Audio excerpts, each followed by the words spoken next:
আছে। আমি জনপ্রিয় ইসলামী বক্তা আবু তোহা মোহাম্মদ আদনান আবারও আলোচনায়, তবে এবার তিনি আলোচনার কেন্দ্রে উঠে এসেছেন নিজের স্ত্রী সাবিকুন নাহার সারার একাধিক বিতর্কিত ফেসবুক স্ট্যাটাস নিয়ে।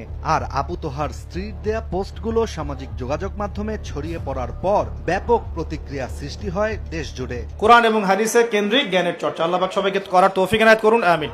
আবু তোহার দ্বিতীয় স্ত্রী সাবিকুন নাহার সারা প্রথমে ফেসবুকের একটি পোস্টে অভিযোগ তোলেন তার স্বামী এক তরুণীর সাথে প্রেমের সম্পর্কে লিপ্ত রয়েছেন। সেই তরুণী বর্তমানে একজন এয়ার হোস্টেস হিসেবে কর্মরত আছেন বলেও জানান তিনি। সারা ওই পোস্টে আরও দাবি করেছিলেন তার স্বামী বর্তমানে বিভিন্ন নারী শিক্ষার্থী ও এয়ার হোস্টেসদের সঙ্গে ঘনিষ্ঠ যোগাযোগ রাখছেন, যা নিয়েই তিনি সরাসরি উদ্বেগ প্রকাশ করেন। এছাড়া স্ত্রী সারা আরও উল্লেখ করেন এসব সম্পর্ক গড়ে উঠেছে আবু তোহার বিভিন্ন প্রতিষ্ঠানের আয়োজনকৃত নারী পুরুষ মিশ্র ক্লাস ও প্রোগ্রামের মাধ্যমে। একটা দানা আপনি বেশি খেয়ে পৃথিবী থেকে যাবেন না।